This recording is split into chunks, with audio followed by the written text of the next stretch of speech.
here at the DC Auto Show. Very important show for us, as you guys all know.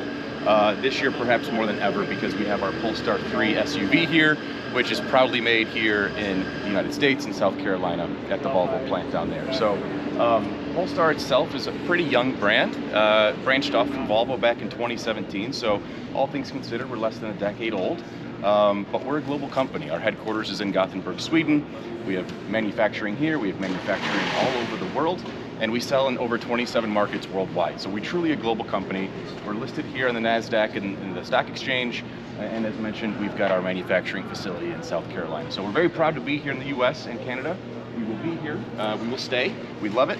And this car is what's gonna help us do that, right? This is an SUV market, everybody knows that. Polestar, since its inception, has really only offered one car here in the US, which was the Polestar 2. Very lovely product, but it was a sedan, hatchback, not a very popular seller as far as the grand scheme of things in the industry. Enter the Polestar 3, which is, again, our local product here, designed in Sweden, built here in the US for the US market. These two products you see here are the performance pack models. So these are fully loaded dual motors, which means all-wheel drive. There's essentially an electric motor on each axle. The rear one in particular is very interesting because it can torque vector. It's got torque vectoring rear differential. So using two different clutches without using the brakes like most torque vectoring, if you're cornering really hard, it will automatically slow down the inside wheel and speed up the outside wheel to help you make around the turn. Are you guys familiar with Polestar 1? Do you remember this car? It's like we launched it, right? It was a supercar, it was a hybrid, so it wasn't fully electric. This car, how tall it is lower center of gravity than that car, if you remember that. So to just give you an idea of the dynamic capabilities of this product. Huge 22-inch wheels, Brembo brakes. We're a performance brand through and through, right? That comes through in all of our products. We have 3 cars for sale now. Obviously, only have the 3. But come a little closer, take a look at it. Now, will you be able to make the battery in the U.S.? That will be sourced and imported in. Yeah. So final assembly will be in the U.S. One of the key things I like to point out on this car that's kind of hidden unless you really look for it is it's got this front aero wing, which is actually a pass-through.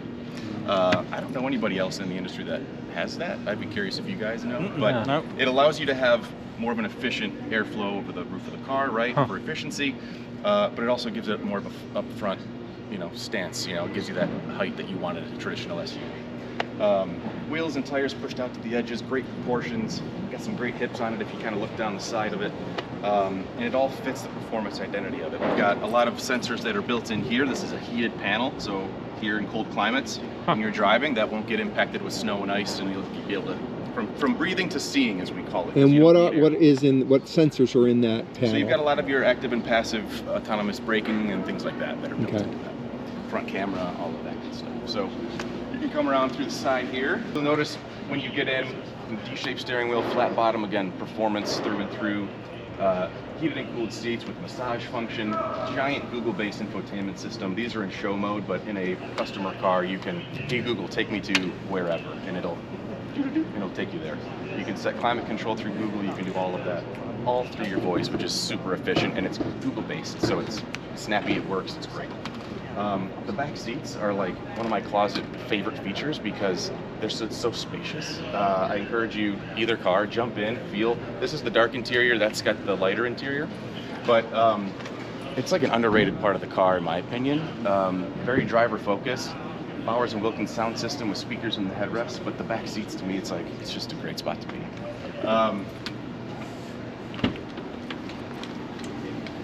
In the back here, another little Easter egg that I like for storage, very efficient. You've got this hidden tray under here for more storage, which is cool, but the little bag hooks here for people who are shopping, you can hang them on there so they're not sliding around.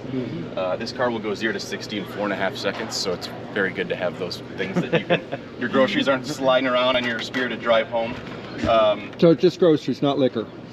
Just groceries. Okay. Just groceries, Will. 1 bottle, 2 bottles, 3 bottles, that many bottles. But yeah, we're very proud of this car. Let me know if you have any other questions. The future subsequent new introductions of Polestar vehicles, will they also be made in the same plant? So we've just announced that we're going to have a Polestar 7, which is coming, and that has been confirmed to be built in Europe. So we are going to be moving all sorts of manufacturing all over the place. But yes, we will continue Polestar 3 in South Carolina for the time being, and then next generations of cars will be made in other places as well. Is the 4 being sold in the US? 4 is, yes, if you go on Polestar.com, you can order it. And Deliveries. That's not going to be assembled in the US. Correct, that's going to be assembled in South Korea. Yeah, so we will, the customer deliveries for Polestar 4 will be at the end of Q1, early Q2 this year. So it's coming up. Cars are on the water right now. And what about recycled materials? Talk about sustainability. No, sustainability is a big part of our culture. So being a Swedish company, right? In fact, the leather that's in this is 100% biodegradable leather. It's from Bridge and Weir, which is a very animal-friendly and ethical source out in, I believe, Scotland. So everything that goes into this sustainability is at the forefront of it. Everything it does. And what about like battery and things like that? What about recyclability? When the vehicle's lifestyle does end, 40 years down the road. Yep, all that's taken what's into all that? consideration in the recycling process. Right. All that is taken into consideration. How many are on the road in the U.S. today? The Polestar 3 is very few so far. We just started deliveries in late October last year, so really only 2 full months of deliveries. But so we will report our Q1 sales in May, and that'll be a more realistic outlook at what is on the road right now. And is there a dealership network for repairs? Yeah, so we have about 30 Polestar spaces nationwide, including one here in DC, right down the street. For any service and things, they can go there. They will also take it to a Volvo Service Center, also as part of our agreement with them. If anything else is needed, but no oil changes, right? It's just it'd be tires, brakes, broken windshields, things like that. Does this glass change in any way? It just stays. No, it's got I believe it's 97% UV protected. Yeah. So I mean, it's even in direct sunlight, it's not going to be blinding you. It doesn't slide open or anything. It's just there.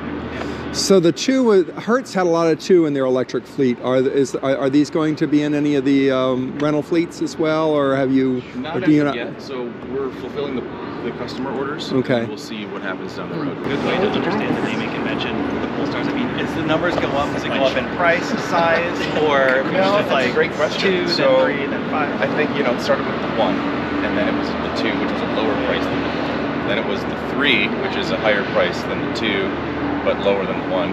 And then it was 4, which splits 2 and 3. So yeah, there's really no convention. It's more of how the pattern that it launches. So 1, 2, 3, 4. 5 will be later this year, which I don't know if you guys have heard is going to be like a Taycan Panamera fighter.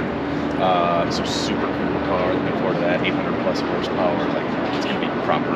That is going to be truly a Polestar from the ground up. It's being developed at our R&D center in Coventry, UK.